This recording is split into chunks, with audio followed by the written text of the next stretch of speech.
Hello दोस्तों, कैसे हो आप सब। Welcome to my YouTube channel.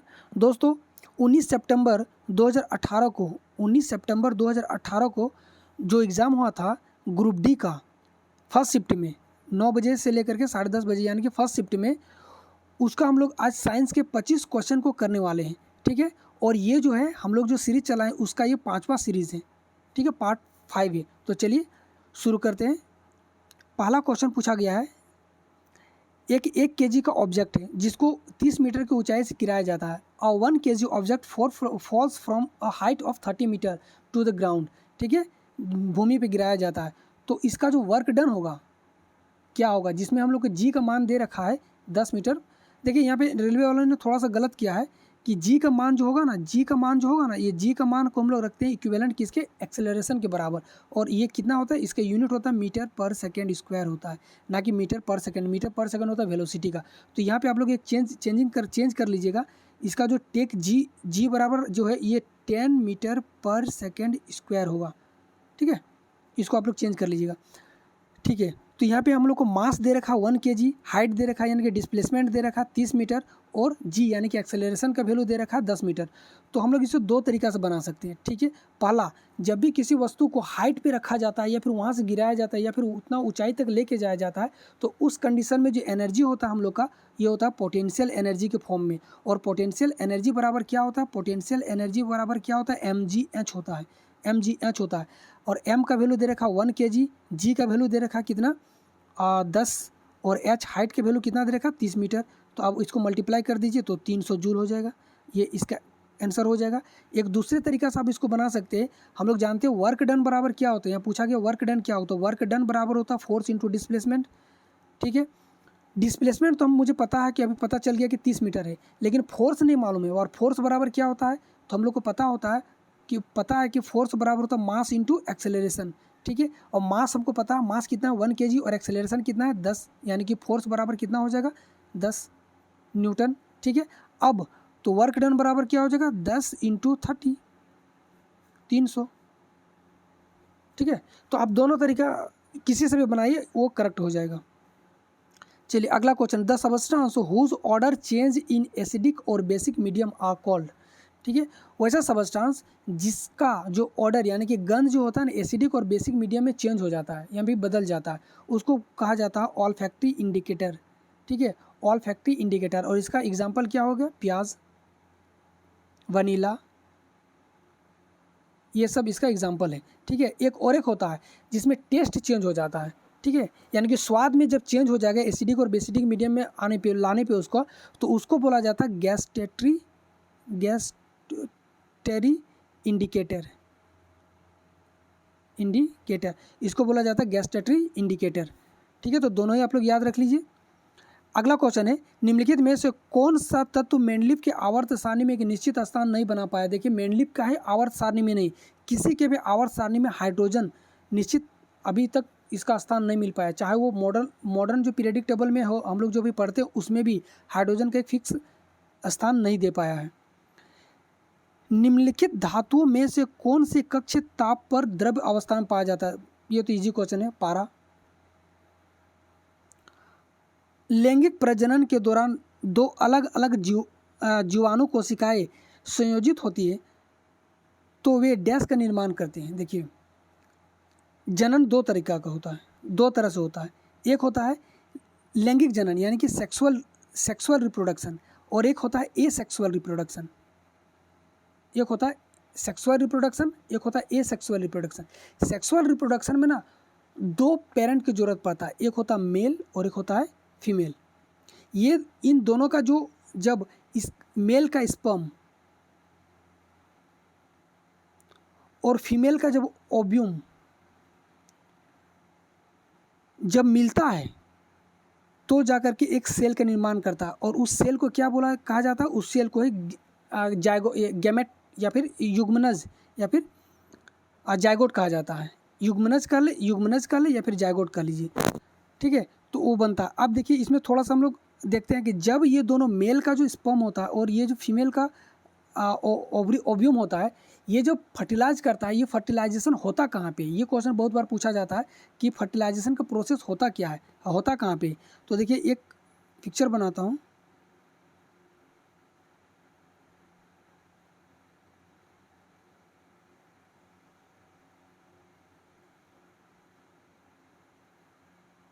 ये होता है फीमेल रिप्रोडक्टिव ऑर्गन, यहाँ पे होता है ओवरी, ये जो है ये है ओवरी, ठीक है। मैं थोड़ा कलर चेंज करता हूँ, इस ये और ये दोनों होता है ओवरी। यहाँ से ओव्यूम निकलता है और यहाँ पे फेलोपियन ट्यूब, इसी को कहा जाता है, ये जो ट्यूब है यहाँ पे आके चिपक जाता है, ठीक है। या तो यहाँ से होगा या फिर यहाँ से होगा, कहीं से भी होगा। स्पर्म और आने के बाद, यहाँ पे आने के बाद ये चिपक के रह जाता है यहाँ पे। स्पर्म योनि द्वार से आता है और यहाँ पे आके स्पर्म और ओवरी का फर्टिलाइजेशन होता है और यहीं पे होता है, फेलोपियन ट्यूब में होता है, ठीक है, फेलोपियन ट्यूब में होता है। देखिए यहाँ पे लिखने में थोड़ा सा हमको दिक्कत होता है, ये थोड़ा सा स्क्रीन छोटा है, इसलिए आप लोग जो बोल रहे हैं तो उससे भी आप लोग कॉपी में अपना नोट्स बना सकते हैं। फेलोपियन ट्यूब में होता है, ठीक है। फेलोपियन ट्यूब में फर्टिलाइजेशन होने के बाद ये आता है कहाँ पे, ये आता है यूटेरस में, और यूटेरस में आकर के कहीं पे यहाँ पे चिपक जाता है, यूटेरस के वाल में जो होता है वहाँ पे आके चिपक जाता है और यहीं पे जो पहला सेल बनता है जिसको बोला जाता है जाइगोट, और यही पूछा है युग्मनज, ठीक है। जाइगोट बनता है और फिर वहाँ से 1 से 2, 2 से 4, 4 से 8 ये डेवलप करके एक बेबी का निर्माण कर लेता है, ठीक है। तो आई होप कि आप लोग को पूरा ये समझ में आ गया होगा कि लैंगिक प्रजनन के दौरान जब दो अलग अलग जीवाणु कोशिकाएं संयोजित होती है तो वे डैश का निर्माण करती है। तो किसका निर्माण करता है, पहला सेल का निर्माण करता है। तो पहला सेल को क्या बोला जाता है, युग्मनज वो कह लीजिए या फिर जाइगोट कह लीजिए, जाइगोट, ठीक है। अगला क्वेश्चन है, जब एक धातु पानी के साथ अभिक्रिया करती है तो कौन सी गैस निकलती है। देखिए जब भी कोई धातु जल के साथ अभिक्रिया करता है, जब भी कोई धातु जल के साथ अभिक्रिया करता है तो इस धातु का ये जो बनाएगा ना, ये बनाएगा इस धातु को ऑक्साइड बनाता है। ये जो धातु इसका धातु ऑक्साइड बनाता है, धातु का ऑक्साइड बनाता है और हाइड्रोजन गैस रिलीज करता है, ठीक है। धातु को ऑक्साइड बनाता है और हाइड्रोजन गैस रिलीज करता है। जैसे कि एक एग्जांपल ले लेते हैं, सोडियम क्या है, एक धातु है। जब इसको हम लोग पानी के साथ अभिक्रिया करवाते हैं ना तो ये क्या बनता है, ये बनाता है NaOH, यानी कि सोडियम हाइड्रा ऑक्साइड, और प्लस हाइड्रोजन गैस को रिलीज करता है। तो कौन सा गैस रिलीज होता है यहाँ पे, हाइड्रोजन गैस को रिलीज करता है। अगला क्वेश्चन में चलते हैं, एक वस्तु अपनी स्थिर अवस्था से चलना आरंभ करता है, यानी कि U बराबर 0 है। स्थिर अवस्था से चलना आरंभ करते हैं यानी कि U बराबर 0, या 2 सेकंड में टाइम दे रखा है 2 सेकंड, ये 2 सेकंड में 5 मीटर पर सेकंड की गति से, यानी वेलोसिटी दे रखा है कितना, 5 मीटर पर सेकंड की गति प्राप्त करती है। तो इसका त्वरण क्या है, इससे जस्ट पिछले वाला क्लास में, यानी कि ये जो सीरीज़ का पार्ट 4 था उसमें हमने अभी बताया था आप लोग को कि एक्सेलरेशन क्या होता है। एक्सेलरेशन बराबर होता है चेंज इन वेलोसिटी, यानी कि final velocity minus initial velocity, किसके रिस्पेक्ट में, टाइम के रिस्पेक्ट में। टाइम के रिस्पेक्ट में जब वेलोसिटी चेंज होता है उसी को तो एक्सेलरेशन कहते हैं। तब देखिए प्रारंभिक वेलोसिटी कहाँ 0 से स्टार्ट हो रहा था और वेलोसिटी कहाँ तक पहुँच जाता है, 5 तक, यानी कि 5 minus 0 divided by time. Time मेरे पास कितना दे रखा, 2 सेकेंड, यानी कि 5/2 बराबर कितना हो जाएगा, 2.5 मीटर पर सेकेंड स्क्वायर। त्वरण क्या होगा, तो बस 2.5 मीटर पर सेकेंड स्क्वायर, 2.5 मीटर पर सेकेंड स्क्वायर इसका करेक्ट आंसर हो जाएगा। अगला क्वेश्चन आते हैं, निम्नलिखित में से कौन सा प्रकाश संश्लेषण के लिए आवश्यक नहीं है। देखिए ये जो क्वेश्चन है ना, इस बार जो 2022 में NTPC CBT 2 का जो एग्ज़ाम हुआ है, NTPC 2 का यानी कि CBT 2 का जो एग्ज़ाम हुआ है इस पर, या फिर मुझे एग्जैक्टली याद नहीं आ रहा है, या फिर जो CHSL का जो एग्ज़ाम हुआ अभी जस्ट SSC CHSL का एग्ज़ाम हुआ 2022 में, उसमें किसी में इसमें ये जो है एक क्वेश्चन पूछा गया है, यही क्वेश्चन, सेम क्वेश्चन, निम्न में से कौन सा प्रकाश संश्लेषण के आवश्यक नहीं है। तो भैया ये ऑक्सीजन का ज़रूरत नहीं पड़ता, क्योंकि प्रकाश संश्लेषण के बाद ऑक्सीजन निकलता है पेड़ पौधे से, ठीक है। उसके लिए chlorophyll, carbon dioxide, Surya Prakash का जरूरत पड़ता है, लेकिन ऑक्सीजन का जरूरत नहीं होता है। तो इसका करेक्ट आंसर हो जाएगा ऑक्सीजन। शक्ति को देखिए, ये तो एकदम डायरेक्टली ये जो है ना एक डिफिनेशन से क्वेश्चन पूछा गया है, शक्ति को किस रूप में व्याख्यात किया जा सकता है। तो शक्ति को क्या किया जाता है, कार्य करने की दर को ऊर्जा कहा जाता है या फिर शक्ति कहा जाता है, या माफ कीजिएगा, कार्य करने की दर को शक्ति कहा जाता है, या फिर ऊर्जा स्थानांतरण के दर को भी शक्ति कहा जाता है। तो ये तो डायरेक्टली आपको डिफिनेशन ही उठा के पूछ दिया है। अगला क्वेश्चन है, a free fall is to sense occurs only, यानी कि मुक्त रूप से गिरना कहाँ पर पॉसिबल है, सिर्फ कहाँ पर संभव हो सकता है। देखिए मुक्त रूप से गिरना, सबसे पहले तो आप लोग को ये वर्ड यानी कि फ्री फॉल होता कहाँ पे है। ये जो फ्री फॉल है, ये फ्री फॉल का मतलब क्या होता है? फ्री फॉल का मतलब होता है कि जब कोई वस्तु गिर रहा हो उस पर सिर्फ और सिर्फ ग्रेविटेशनल फोर्स काम कर रहा हो, इसके अलावा और कुछ भी ना लगे, इसके अलावा और कुछ भी काम ना करे, उसे ही फ्री फॉल कहा जाएगा। ठीक है, जैसे कि अगर मैं अपने छत से कूदूंगा तो ये फ्री फॉल नहीं हुआ। क्यों? क्योंकि यहाँ पे ग्रेविटेशनल फोर्स तो काम कर रहा है, उसके साथ साथ एयर रेसिस्टेंस भी काम कर रहा है। ठीक है, एयर रेसिस्टेंस यानी कि वायुमंडली जो होता है ऊपर की ओर, जैसे किसी भी चीज़ का रेजिस्टेंस होता है, जब हम गिरेंगे तो वायु का रेसिस्टेंस भी उसमें लगता है, जिस कारण से इसको हम फ्री फॉल नहीं कर सकते। ये होता कहाँ पे? ये सिर्फ और सिर्फ वैक्यूम में ही पॉसिबल हो सकता है। फ्री फॉल का मतलब होता है यानी कि मुक्त स्वतंत्र रूप से गिरना। ये कब संभव होता है? जब सिर्फ और सिर्फ ग्रेविटेशनल फोर्स अप्लाइड होता है, यानी कि ग्रेविटेशनल फोर्स लगता है तब। प्रोटीन संश्लेषण में क्षार इवेंट से एक डैश का निर्माण होता है। तो देखिए mRNA का निर्माण होता है, M messenger ribonucleic acid. mRNA यानी कि इसका फुल फॉर्म होता है मैसेंजर राइबो न्यूक्लिक एसिड का निर्माण होता है। ठीक है, mRNA इसका करेक्ट आंसर हो जाएगा। एक 10 kg की वस्तु 5 मीटर पर सेकंड की गति से गतिमान है। ठीक है, वस्तु की गतिज ऊर्जा क्या होगा, यानी कि काइनेटिक एनर्जी पूछ लिया है। तो काइनेटिक एनर्जी बराबर क्या होता है? Half mv²। तो हाफ और एम कितना दे रखा है? 10 kg दे रखा है, और v का स्क्वायर यानी कि 5 × 5, 5 × 5 = 25। इसको अगर काट देंगे तो 5 और 25 = 125 जूल। ये इसका करेक्ट आंसर हो जाएगा। एकदम इजी न्यूमेरिकल दिया है, कोई हार्ड न्यूमेरिकल नहीं पूछा गया है। Who coined the word atom, यानी कि जो परमाणु शब्द है इसको किसने दिया था? परमाणु शब्द को किसने दिया? तो परमाणु शब्द को दिया था, परमाणु शब्द को किसने दिया था यहाँ पे पूछा गया है। परमाणु शब्द को दिया गया था किसके द्वारा? तो डेमोक्रिटस के द्वारा दिया गया था। लेकिन पूछा जाएगा यहीं पे कि परमाणु सिद्धांत किसके द्वारा दिया गया है? तो परमाणु सिद्धांत दिया गया था जॉन डाल्टन के द्वारा, जॉन डाल्टन। ठीक है, जॉन डाल्टन के द्वारा दिया गया था परमाणु सिद्धांत। और परमाणु शब्द किसके द्वारा दिया गया था? तो डेमोक्रिटस के द्वारा दिया गया था। अगला क्वेश्चन है,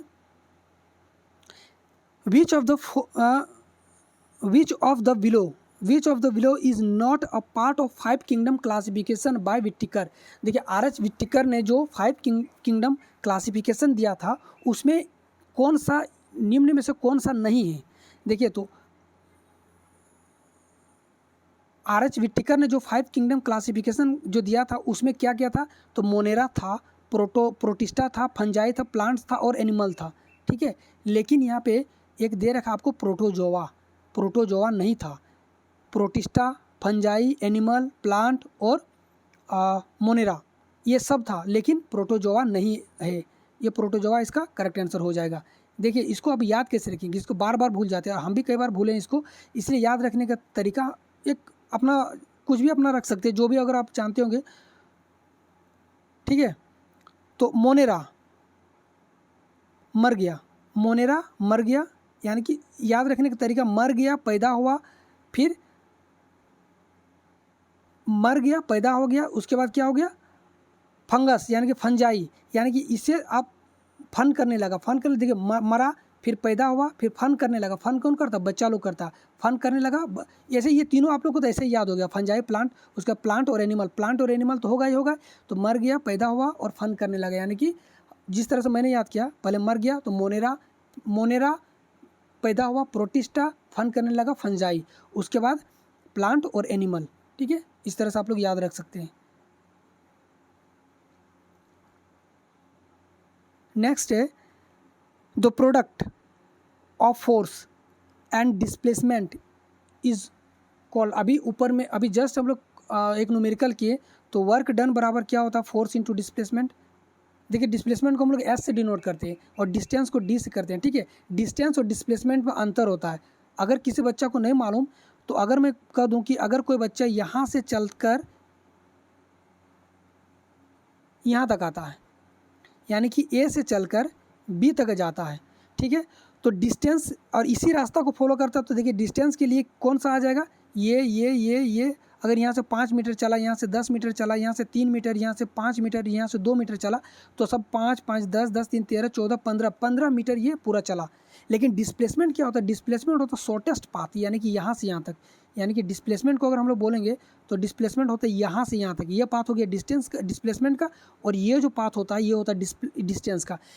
डिस्टेंस क्या होता है, एक गिवन पाथ होता है। ठीक है, गिवन दिया गया पाथ होता है डिस्टेंस, कि आपको उसी से जाना है। ठीक है, और डिस्प्लेसमेंट क्या होता है, डिस्प्लेसमेंट पाथ होता है कि शॉर्टेस्ट पाथ, इसको हम लोग बोलते हैं डिस्प्लेसमेंट, जो कि शॉर्टेस्ट पाथ मेरा यहाँ से यहाँ तक है। ठीक है, तो डिस्प्लेसमेंट, आई होप कि डिस्प्लेसमेंट और डिस्टेंस में आप लोग समझ में आ गया होगा। ठीक है, तो वर्क डन बराबर क्या होता है, फोर्स इंटू डिस्प्लेसमेंट। ठीक है, तो फोर्स इंटू डिस्प्लेसमेंट, फोर्स और डिस्प्लेसमेंट के प्रोडक्ट, फोर्स और डिस्प्लेसमेंट के प्रोडक्ट को क्या कहा जाता है, वर्क डन कहा जाता है, वर्क कहा जाता है। नेक्स्ट क्वेश्चन है, कॉपर के एक अणु में कितने परमाणु होते हैं।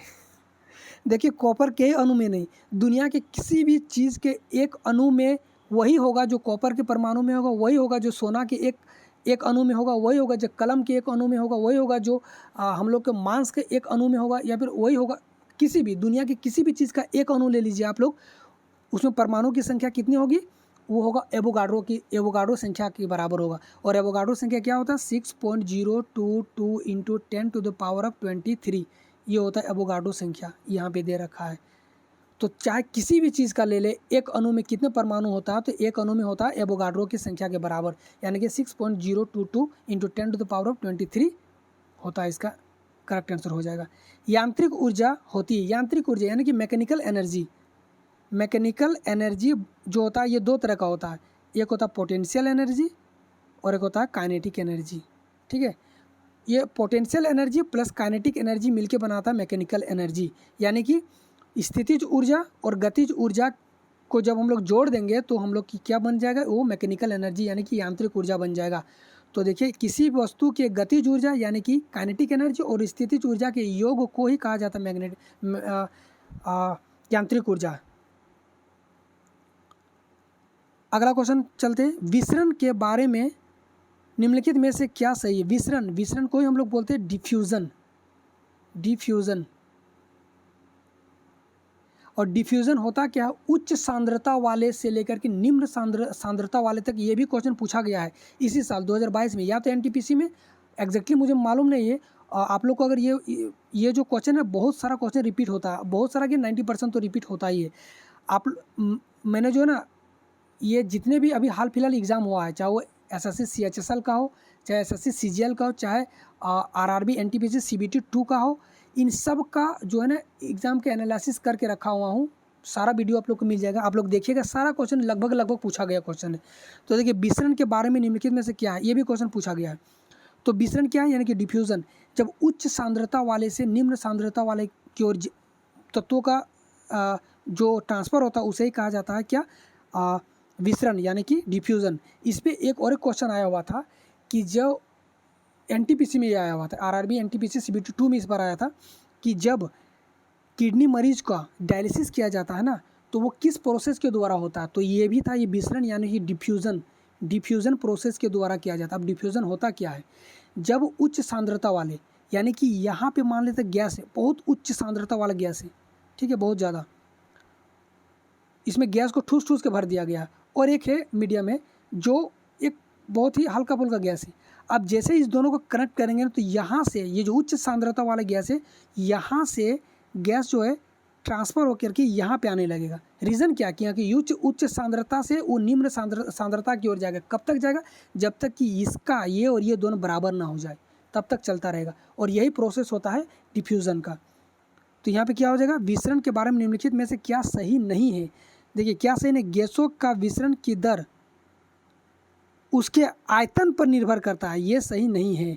देखिए विसरण केवल तभी संभव है जब पदार्थ के कण लगातार गतिमान हो, जब गतिमान नहीं होगा तो एक जगह से दूसरी जगह तो जा नहीं पाएगा, तो ये सही है। ठीक है, गैसों के विसरण की दर ठोस और द्रव की तुलना में अधिक होता है, गैस में अधिक होता है। ठीक है, विसरण के कण उच्च सांद्रता वाले से निम्न सांद्रता वाले तक की ओर गमन करता है, यानी कि जाता है, गति करता है। ये भी सही है, लेकिन इसमें से सही कौन सा नहीं है? देखिए ये सही नहीं है। आयतन पर निर्भर नहीं करता है कि कौन सा इसका वॉल्यूम क्या है क्या नहीं है। मैंने अभी एक एग्जांपल दिया कि यहाँ पे जो है यहाँ पे जो है इसका वॉल्यूम इतना बड़ा है, एक का वॉल्यूम इतना छोटा है, इसमें बहुत कम है, इसमें मान लेते बहुत कम है, और इसमें ठूस ठूस के गैस भर दिया है, तो फिर भी अगर जब दोनों को मिलाएंगे ना तो ये इस ओर गति करेगा गैस, क्योंकि यहाँ उच्च सांद्रता है, यहाँ उच्च सांद्रता से ये निम्न सांद्रता की ओर आएगा। ये क्वेश्चन बहुत तरह से पूछा जाता है, इसलिए इतना हम एक्सप्लेन करके आप लोग को बताएं। चलिए अगला क्वेश्चन की ओर चलते हैं। Which of the following does not oxidize और burn readily at high temperature. ठीक है, निम्न में से कौन यानी कि किसका उच्च तापमान पर ऑक्सीडेशन नहीं हो सकता, यानी कि वो जलता नहीं है और ऑक्सीडेशन नहीं हो सकता, किसका नहीं जलेगा? उसका नहीं। देखिए अगर एक सिर्फ आयरन है तो आयरन का एक लिमिट है कि या 2200 डिग्री सेंटीग्रेड पे, या फिर इससे थोड़ा 2500 डिग्री सेंटीग्रेड पे ये क्या हो जाएगा, मेल्ट हो जाएगा, और उससे ज़्यादा करेंगे तो ये शायद बर्न भी हो जाए। लेकिन अगर हम इसी आयरन में कुछ और एलिमेंट को मिला देते हैं तो अब इसका देखिएगा कि अब इसका जो मेल्टिंग पॉइंट है ना, ये 2200 या 2500 ना होकर के तकरीबन 4000 डिग्री सेंटीग्रेड तक पहुंच गया है। ये क्या होता है? ये मिश्र धातु होता है। अगर मिला देते हैं किसी और को तो ये मिश्र धातु बन जाता है, और मिश्र धातु को ही बोला जाता है एलॉय। इसका करेक्ट आंसर हो जाएगा एलॉय। ऑक्टेट्स का न्यूलैंड सिद्धांत केवल डैश तक लागू होता है। देखिए ऑक्टेट्स का न्यूलैंड सिद्धांत, यहाँ तो सबसे पहले क्वेश्चन ही गलत है। ये जो क्वेश्चन है, देखिए रेलवे वाले कितना गलती करते। ऑक्टेट का न्यूलैंड सिद्धांत नहीं होता, न्यूलैंड का ऑक्टेट सिद्धांत होगा। ये पूरा घुमा दिया है। ये का के पहले इधर आ जाएगा न्यूलैंड, और का के उधर चल जाएगा ऑक्टेट्स, तो ये हो जाएगा न्यूलैंड का ऑक्टेट न्यूलैंड के ऑक्टेट सिद्धांत केवल डैश तक लागू होता है। देखिए न्यूलैंड भाई साहब ने क्या किया था कि इन्होंने 8-8 का ग्रुप बनाया एलिमेंट का। ठीक है, ये 8-8 का ग्रुप बनाया, 1 से लेकर के 8 तक का। ठीक है, और ये किस आधार पे बनाया? तो किसी भी, चाहे न्यूलैंड हो, चाहे वो ये मेंडलीव हो, चाहे वो डोबेराइनर हो, किसी भी कोई भी हो, उन सब ने जो है ना एटॉमिक वेट बोल लीजिए या फिर एटॉमिक मास बोल लीजिए, एटॉमिक, तो इसके आधार पर ही इसके बढ़ते क्रम के आधार पे सजाया था। लेकिन एक मोज़ले जी थे जिन्होंने पीरियडिक टेबल, आधुनिक पीरियडिक टेबल दिया है, जिसको आधुनिक पीरियडिक टेबल का फादर भी कहा जाता है, और उन्होंने दिया था सिर्फ कि एटॉमिक नंबर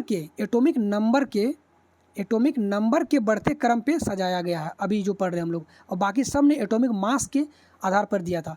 ठीक है, तो आते हम लोग मोज़ले जी ने क्या कहा है। तो मोज़ले जी ने कहा है कि भैया 8-8 का हम एक ग्रुप बना दिए। ठीक है, 1 से लेकर के 8 तक, और ये जो पहला है इसका जितना भी गुणधर्म है जो भी है इसके 8वां के बराबर होगा। इसका जो दूसरा वाला है ये 9वां वाला के बराबर में हो जाएगा। ये जो तीसरा वाला है ये 10वें वाला के बराबर में हो जाएगा, और इस तरह से चलता रहेगा।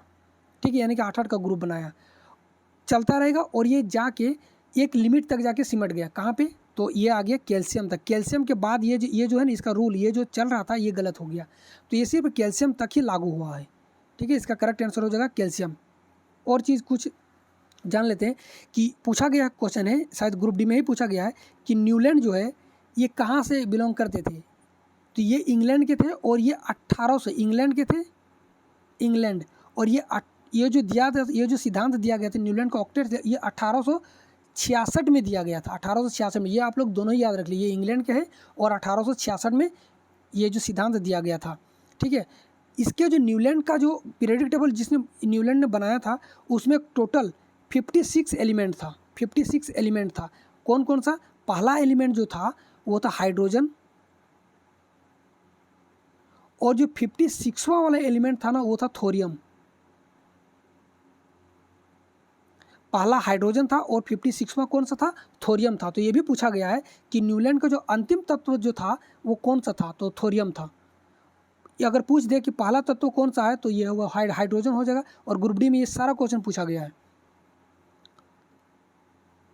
चलिए अगला क्वेश्चन है, निम्नलिखित में से कौन सा एक सरल अस्थायी उत्तक नहीं है? देखिए सरल अस्थायी उत्तक नहीं है, देखिए सरल अस्थायी उत्तक कौन कौन सा है? सरल अस्थायी उत्तक कौन कौन है? तो पेरेन्काइमा, कोलेनकाइमा और स्क्लेरेन्काइमा, ये सरल अस्थायी उत्तक है, ठीक है। और जटिल अस्थायी उत्तक कौन है? तो जाइलम और फ्लोएम, ये जाइलम और फ्लोएम जटिल अस्थायी उत्तक है। तो बोला है कि सरल अस्थायी उत्तक कौन कौन सा नहीं, कौन नहीं है? तो जाइलम और फ्लोएम में जो भी होगा, जाइलम नहीं है। नेक्स्ट है, उस प्रक्रिया का नाम क्या है जिसके द्वारा कोई धातु अपने आसपास उपस्थित नमी, एसिड इत्यादि द्वारा प्रभावित होता है? यानी कि इसको क्या कहा जाता है? इसको संक्षारण कहा जाता है, यानी कि जिसको हम लोग बोलते हैं रस्ट, या फिर जिसको बोलते हैं जंग लगना, ठीक है, जंग लगना या फिर रस्ट, Fe2O3, इसी को बोलते हैं रस्ट, रस्ट, ठीक है। तो इसका करेक्ट आंसर क्या हो जाएगा? रस्टिंग। अच्छा, एक क्वेश्चन पूछा गया था, ये जो लोहे में जंग लगना, ये किस तरह की प्रक्रिया है? देखिए ऑक्सीडेशन रिडक्शन, दोनों ऑक्सीडेशन रिडक्शन, ये दोनों ही तरह की प्रक्रिया, ऑक्सीडेशन भी इसमें होता है और रिडक्शन भी होता है। तो ये भी याद रख लीजिए, ये भी ग्रुप डी में पूछा गया। अभी आने वाले जितने भी जो पार्ट होगा उसमें आप लोग को एक सारा क्वेश्चन मिलेगा, ऑक्सीडेशन भी होता है और रिडक्शन भी होता है इसमें, ठीक है। जंग लगने की प्रक्रिया में पूछा गया था क्वेश्चन कि लोहे में जंग लगने की प्रक्रिया किसका एग्जाम्पल है? तो ऑक्सीडेशन और रिडक्शन दोनों का है। चलिए अगला क्वेश्चन है, एक वस्तु को एक अवतल दर्पण के, ठीक है, एक वस्तु को एक अवतल दर्पण के सामने उसके फोकस बिंदु और वक्रता केंद्र, यानी कि फोकस और सेंटर ऑफ कर्वेचर के बीच में रखा गया है। तो इसको उल्टा लिख दिए हैं, यानी कि सेंटर ऑफ कर्वेचर और फोकस के बीच में रखा गया वस्तु को, ठीक है। वस्तु को कहाँ पे रखा गया? सेंटर ऑफ कर्वेचर और फोकस के बीच में रखा गया है। तो बीच एक बिंदु पर रखा गया है, तो निर्मित होने वाली छवि क्या होगा, यानी कि जो इमेज बनेगा वो क्या है? तो देखिए इसमें जो ना टोटल 6 तरह का टाइप बनता है, 6 टाइप का बनता है। हम लोग 6 टाइप को भी हम लोग अभी डिस्कस करने वाले। चलिए पहला क्या है, यहाँ पे आप लोग देख लीजिएगा, इसमें क्या पूछा गया है कि जब सेंटर ऑफ कर्वेचर यानी कि वक्रता केंद्र और फोकस के बीच में जब वस्तु को रखा गया है, ये भी टाइप मिल जाएगा आपको आगे में। तो सबसे पहला टाइप पूछा जाता है इसमें कि जब वस्तु अनंत पर रखा गया हो। ये रहा आपका अवतल दर्पण। अवतल दर्पण इस तरह से होता है, और जब इसको पहला कंडीशन में है कि जब वस्तु को अनंत पर रखा गया हो, यहाँ पे कोई वस्तु को रखा गया है अनंत पे, ठीक है। तो यहाँ ये जो बनेगा, इसका जो प्रतिबिंब बनेगा, ये कहाँ पर बनेगा? ये फोकस पे बनेगा। ये देखो सेंटर ऑफ कर्वेचर है और यहाँ पे फोकस है, ठीक है। तो ये बनेगा कहाँ पे? तो ये बनेगा सेंटर ऑफ फोकस पे बनेगा। और ये क्या होगा? रियल होगा। जब भी रियल होगा तो यानी कि जब भी वास्तविक होगा तो इन्वर्टेड होगा, यानी कि उल्टा होगा। ये चीज़ आप लोग रट लीजिए को, वास्तविक होगा तो उल्टा होगा, उल्टा होगा तो वास्तविक होगा, वास्तविक होगा तो उल्टा होगा, उल्टा होगा तो वास्तविक होगा। अगर सीधा होगा तो ये वास्तविक नहीं होगा, ये काल्पनिक होगा। सीधा होगा तो काल्पनिक हो जाएगा। आप लोग एक ही याद रखिए कि रियल होगा तो इन्वर्टेड होगा, यानी कि वास्तविक होगा तो उल्टा होगा। इसको याद रख लीजिए। और ये कहाँ बनेगा? बहुत ही छोटा बनेगा, बहुत छोटा बनेगा। और कहाँ पे बनेगा? फोकस पे बनेगा। कहाँ पे बनेगा? तो फोकस पे बनेगा। देखिए यहाँ पे फोकस पे बन रहा है। यहाँ से जब लाइट आता है तो यहाँ पे फोकस पे बनता है, और बहुत ही छोटा एक पॉइंट के आकार के बनेगा। इस तरह एक पॉइंट के आकार के बनता है, ठीक है। तो पहला कंडीशन ये आ गया कि जब वस्तु अनंत पे हो, जब वस्तु अनंत पे हो तो कहाँ पे बनेगा? फोकस पे बनेगा। बहुत ही छोटा होगा, रियल होगा, और रियल होगा तो क्या होगा? इन्वर्टेड होगा, यानी कि सीधा होगा। वास्तविक होगा तो सीधा होगा और बहुत छोटा बनेगा। पहला कंडीशन। दूसरा कंडीशन में क्या है कि जब वस्तु अनंत और वक्रता केंद्र के बीच में हो। जब वस्तु अनंत और वक्रता केंद्र, ये देखिए यहाँ पे सेंटर ऑफ कर्वेचर है सी है, और यहाँ इधर कहीं पे अनंत है, इन्फिनिटी है, और उसके बीच में वस्तु को रखा गया है, ठीक है। तब क्या होगा? तब कहाँ पे बनेगा? तब ये बन जाएगा फोकस और कर्वेचर के बीच में बनेगा। ये जो सेंटर ऑफ कर्वेचर और फोकस है उसके बीच में बनेगा, ठीक है। उल्टा होगा, ठीक है, और रियल होगा। फिर रियल होगा, इन्वर्टेड होगा। इसको आप लोग प्लीज़ बढ़िया से देख लीजिएगा, ये एक क्वेश्चन पूछता ही है। रियल होगा यानी कि वास्तविक होगा, और इन्वर्टेड होगा, सीधा होगा और छोटा होगा, यानी कि पॉइंट साइज पहले वाला मतलब उससे थोड़ा सा बड़ा बनेगा, छोटा होगा। और कहाँ पे बनेगा? बिटवीन द सी और एफ, या माफ़ कीजिएगा बिटवीन द सी और एफ के बीच में बनेगा। सही, सी और एफ के बीच में बनेगा। सेंटर ऑफ कर्वेचर और फोकस के बीच में बनेगा। आप लोग देखिएगा कि ये घटते जाता है। अगर उधर से इस ओर बढ़ते आएगा, अगर उधर से, जैसे कि पहले हम इन्फिनिट में रखे, अब इन्फिनेटिव और सेंटर ऑफ कर्वेचर में, इन्फिनेटिव में रखे तो फोकस पे बना था। अब जब इन्फिनिटी से जब सेंटर ऑफ कर्वेचर और इन्फिनेटिव के बीच में जब रखे तो ये इस ओर आ गया। आप लोग देखिए याद कैसे कीजिएगा वो हम बता रहे हैं। सिर्फ ये इस ओर आ गया, थोड़ा सा इधर आ गया और सेंटर ऑफ कर्वेचर और फोकस के बीच में बना दिया। अब जब तीसरा कंडीशन आएगा, तीसरा कंडीशन में क्या है, जब वस्तु वक्रता केंद्र पर हो, यानी कि इधर से अगर हम लोग जब वस्तु को इस ओर ला रहे हैं तो इमेज इस ओर बढ़ रहा है। देखिए जैसे जैसे वस्तु की इस ओर ला रहे हैं, इमेज को इस ओर बढ़ा दे रहा है। ठीक है, अब जब हम लोग वस्तु को सेंटर ऑफ कर्वेचर पे रखेंगे, इसको थोड़ा सा जूम करते पहले हम। अब जब हम वस्तु को सेंटर ऑफ कर्वेचर पे रख रहे हैं, कहाँ पे रख रहे हैं, सेंटर ऑफ कर्वेचर पे रख रहे हैं, तो वस्तु कहाँ पे बनेगा, यहीं पे बनेगा, सेंटर ऑफ कर्वेचर पे ही बनेगा, इमेज सेंटर ऑफ कर्वेचर पे ही बनेगा। ठीक है, और कहाँ इसी के समान बनेगा, जितना बड़ा वस्तु है उतना ही बड़ा इमेज बनेगा, उल्टा होगा और रियल होगा। ठीक है, यानी कि वास्तविक होगा और सीधा होगा। और कहाँ पे बनेगा, एट सी पे बनेगा, यानी कि सेंटर ऑफ कर्वेचर पे बनेगा। चलिए अगला देखते हैं।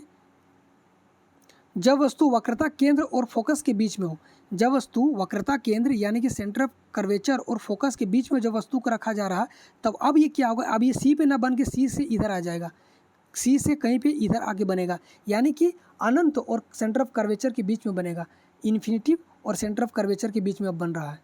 ठीक है, तो ये कहाँ पे बनेगा, रियल होगा, इन्वर्टेड होगा, ये तो फिक्स हो गया। अब ये मैग्नीफाइड होगा, बहुत बड़ा बनेगा, यानी कि वस्तु से बड़ा बनेगा, और बिटवीन सी और इन्फिनिटिव के बीच में बनेगा। ठीक है, और अगला जो है पांचवा वाला, जब वस्तु फोकस पर हो। अब जब वस्तु को हम लोग यहाँ से फोकस पे ले आए, जब फोकस पे ले आए तो कहाँ पे बनेगा, पहले क्या था, जब अनंत पे था वस्तु तो फोकस पे इमेज बन रहा था। अब जब हम वस्तु को ही फोकस पे ले आए तो इमेज कहाँ पे बनेगा, अनंत पे बनेगा कहीं पे, और बहुत बड़ा बनेगा, बहुत बड़ा बनेगा। ठीक है, रियल बनेगा, इन्वर्टेड बनेगा, हाईली मैग्नीफाइड बनेगा, और इन्फिनिटी पे बनेगा। ठीक है,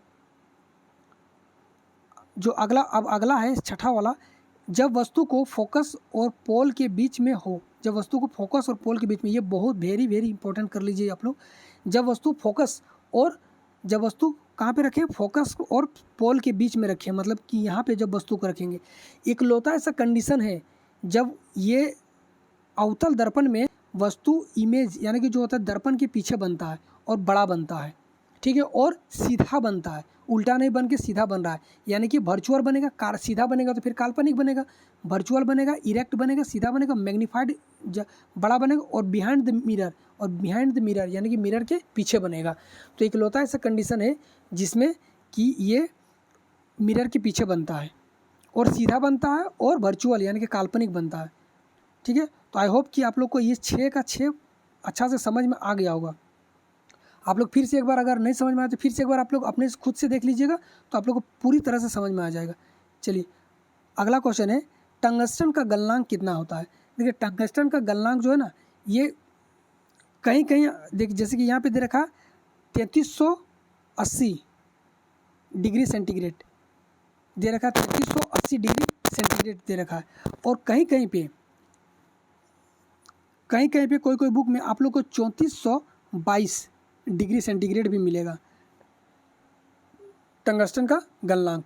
तो आप लोग टंगस्टन का डब्लू का, यानी कि टंगस्टन को हम लोग डब्लू से सिंबल देते हैं, तो डब्लू का जो गलनांक होगा वो कितना हो जाएगा, 3380 दे रखा है ग्रुप डी में। तो आप लोग को यही याद रखना, अगर 3422 भी देगा तो भी दोनों एक साथ नहीं देगा, अगर दोनों नहीं दे सकता एक साथ, क्या क्योंकि या तो ये देगा या फिर ये दूसरा वाला देगा। ठीक है गाइस, तो ये आज का आखिरी क्वेश्चन था। आप लोग को वीडियो कैसा लगा आप लोग ज़रूर बताइएगा, अच्छा लगा तो प्लीज़ लाइक कीजिएगा वीडियो को। वीडियो देखने के लिए थैंक यू, तब तक के लिए जय हिंद जय भारत।